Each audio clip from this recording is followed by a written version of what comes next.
بسم اللہ الرحمن الرحیم۔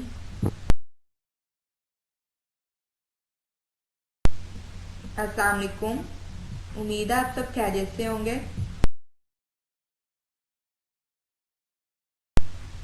کلاس 8 سبجیکٹ پاک اسٹڈی، باب نمبر 1، پاکستان کی نظریاتی اساس۔ نظریے سے کیا مراد ہے؟ نظریے کے لیے انگریزی میں آئیڈیالوجی کا لفظ استعمال ہوتا ہے۔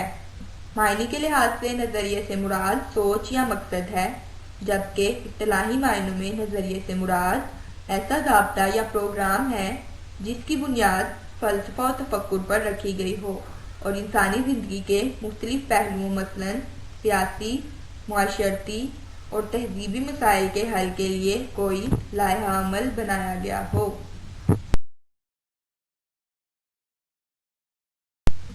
نظریے کے ماخذ: مشترکہ مذہب۔ مذہب محض عبادات کا مجموعہ نہیں ہوتا، بلکہ وہ کسی قوم کی پوری معاشرتی زندگی کو متاثر کرتا ہے۔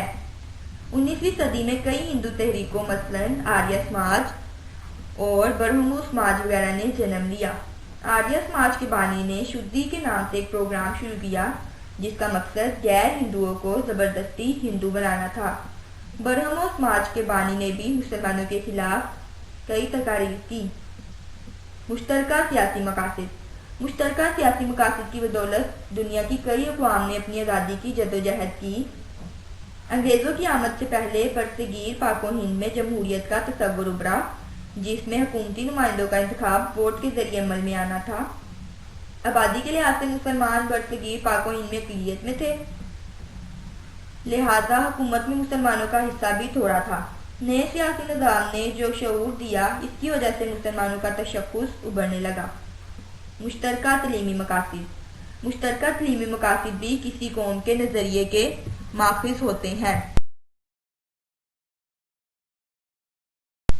انگریزوں نے ایسا نظام تعلیم متعارف کروایا جس میں انگریزی زبان کو مرکزی حیثیت حاصل تھی۔ مسلم علماء نے رد عمل کا اظہار کرتے ہوئے انگریزی زبان سیکھنے کو خلاف اسلام قرار دیا۔ بیشتر مسلمانوں نے نئے نظام تعلیم کو رد کر دیا۔ یہ سب ایک نظریے کی بنیاد پر ہوا اور وہ نظریہ اسلام تھا۔ مشترکہ معاشی مقاصد۔ مشترکہ معاشی مقاصد بھی کسی قوم کے نظریہ کے ماخذ ہوتے ہیں۔ 1857 کی جنگ آزادی کے بعد ہندو انگریزوں کو یہ بات سمجھانے میں کامیاب ہو گئے کہ جنگ آزادی میں مسلمانوں کا کردار زیادہ تھا۔ اس کے نتیجے میں انگریزوں کا مسلمانوں کے ساتھ رویہ بدل گیا۔ انہوں نے مسلمانوں پر بہت ظلم کیے، کاروبار اور تجارت کے مواقع بھی ختم کر دیے۔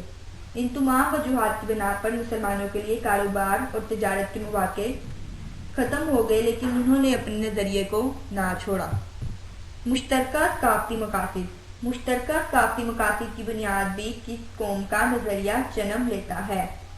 انگریزوں نے ہندوستان پر قبضے کے وقت اردو کو سرکاری زبان کی حیثیت حاصل تھی، لیکن جب برطانوی حکومت نے ہندوؤں کا عمل دخل بڑھا تو انہوں نے ہندی کو سرکاری زبان کا درجہ دینے کا مطالبہ کر دیا۔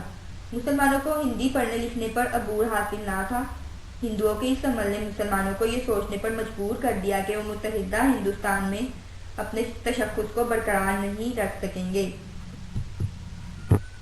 نظریہ کی اہمیت۔ نظریہ لوگوں کی سوچ کی عکاسی کرتا ہے۔ اقوام اسی وجہ سے زندہ نظر آتی ہیں۔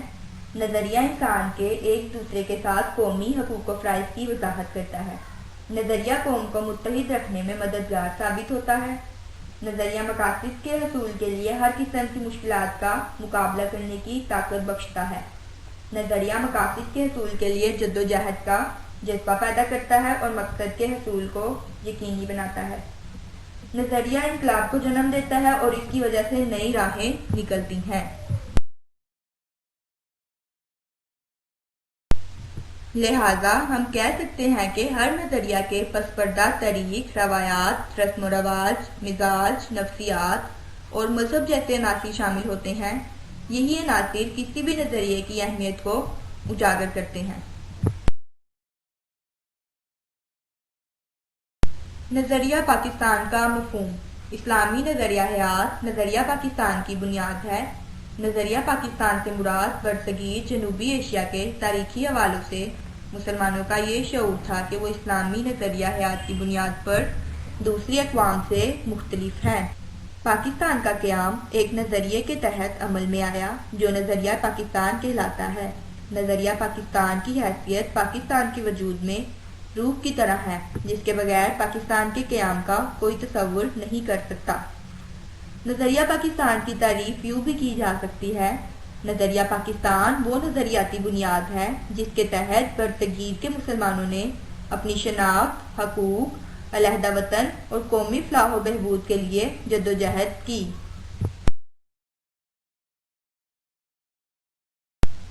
نظریہ پاکستان کے عناصر۔ نظریہ پاکستان کی بنیاد اسلامی نظریہ حیات پر رکھی گئی ہے۔ عقائد، عبادات، قانون کی حکمرانی، اخوت و مساوات اور عدل و انصاف نظریہ پاکستان کے عناصر ہیں۔ عقائد میں توحید، رسالت، آخرت، ملائکہ اور الہامی کتابوں پر ایمان لانا شامل ہے۔ عقائد کے مجموعے کو ایمان کہتے ہیں۔ عقیدہ توحید سے کیا مراد ہے؟ عقیدہ توحید سے مراد یہ ہے کہ اللہ تعالیٰ ساری کائنات کا خالق و مالک ہے، وہ واحد و یکتا ہے، اس کا کوئی شریک نہیں اور نہ ہی کوئی چیز اس کے علم سے باہر ہے۔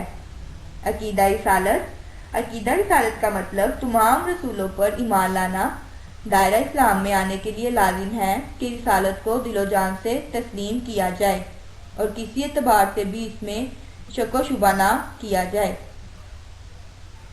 عقیدہ رسالت ہمارے ایمان کا لازمی جزو ہے اور جو اس کا انکار کرے وہ مسلمان نہیں ہو سکتا۔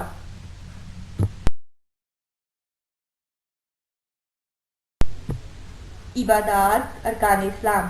توحید و رسالت اسلام کا پہلا رکن ہے۔ توحید و رسالت سے مراد یعنی کہ اللہ تعالیٰ کو واحد و یکتا ماننا اور تمام رسولوں پر ایمان لانا۔ اخوت و مساوات۔ اسلامی معاشرے میں اخوت و مساوات کو خاص اہمیت حاصل ہے۔ مدینہ منورہ میں جب اسلامی حکومت قائم ہوئی تو اس میں اخوت اور مساوات مثالی تھی۔ آج بھی اسلامی معاشرہ اسی اخوت و بھائی چارے اور مساوات کا تقاضا کرتا ہے جو مواقعات مدینہ میں نظر آئی تھی۔ نماز اسلام کا دوسرا رکن ہے۔ اللہ تعالیٰ نے قرآن مجید میں کئی مقامات پر نماز کی ادائیگی کا حکم دیا ہے۔ اسلام کا تیسرا رکن زکوٰۃ ہے۔ زکوٰۃ ایک مالی عبادت ہے اور اسلام کے معاشی نظام کی مضبوطی کا ذریعہ ہے۔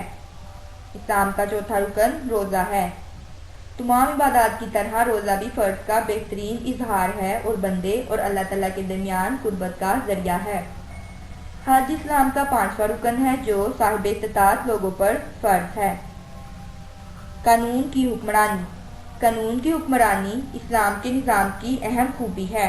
اس کی بنیاد اس تصور پر ہے کہ قانون کا سرچشمہ اللہ تعالیٰ ہے۔ قرآن اور اس پر رسول صلی اللہ علیہ وآلہ وسلم قانون کی بنیاد ہیں۔ حکمرانوں کو باہمی مشورے کے ذریعے فیصلوں کا پابند کر کے جمہوریت کی مہر لگا دی گئی ہے۔ شرط یہ ہے کہ تمام فیصلے قرآن و سنت کی روشنی میں ہوں۔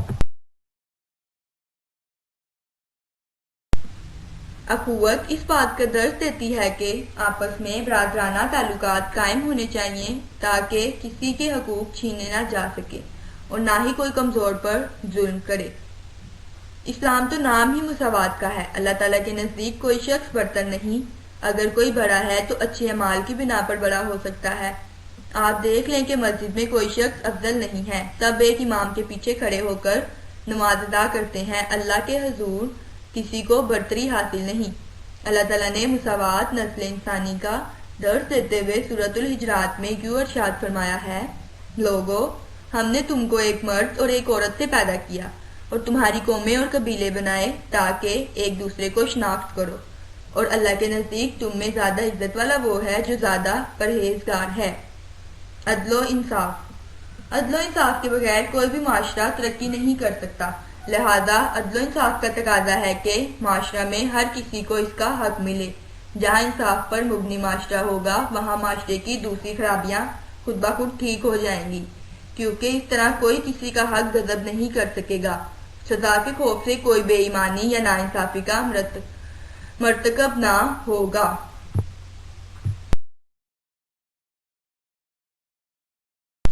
حضور اکرم صلی اللہ علیہ وآلہ وسلم کا فرمان ہے کہ جو قوم عدل و انصاف کو ترک کر دیتی ہے تباہی اور بربادی اس کا مقدر بن جاتی ہے۔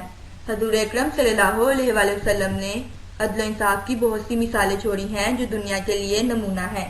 ایک دفعہ قبیلہ بنو مخزوم کی عورت نے چوری کی اور آپ صلی اللہ علیہ وسلم سے سفارش کی گئی تو آپ صلی اللہ علیہ وآلہ وسلم نے ارشاد فرمایا، تم سے پہلے قومیں اسی لیے تباہ و برباد ہو گئی کہ ان میں جب کوئی بڑا آدمی جرم کرتا تھا تو اسے سزا نہیں دی جاتی تھی، اور اگر کوئی چھوٹا آدمی جرم کرتا تو اس پر حد لاگو کر دی جاتی تھی۔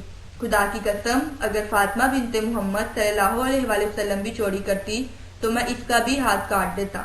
عدل و انصاف کی اہمیت سے انکار نہیں کیا جا سکتا، کیونکہ کسی بھی معاشرہ میں قانون کی بالادستی سے معاشرہ دن دگنی رات چگنی ترقی کرتا ہے۔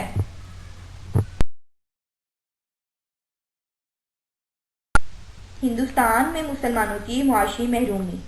انگریزوں نے ایسٹ انڈیا کمپنی 1600 میں قائم کی۔ کمپنی ہندوستان میں ایسی معاشی پالیسیاں بناتی تھی جس کا زیادہ سے زیادہ مالی فائدہ خود انگریزوں کو ہوتا۔ انگریزوں نے ہندوستان کی عوام پر بھاری ٹیکس لگائے جس سے مسلمان متاثر ہوئے، اور انہوں نے مسلمانوں کو ان کے آباء و اجداد کے عہدوں سے بھی محروم کر دیا۔ ہندوؤں کو معمولی عہدوں سے اعلیٰ عہدوں تک پہنچا دیا، مسلمانوں کی زمینیں چھین لی۔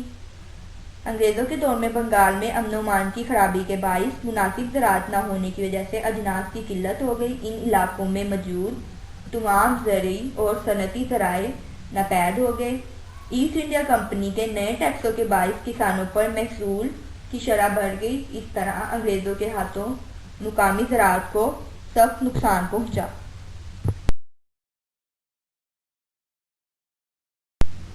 This is all about my today's lecture. Thank you.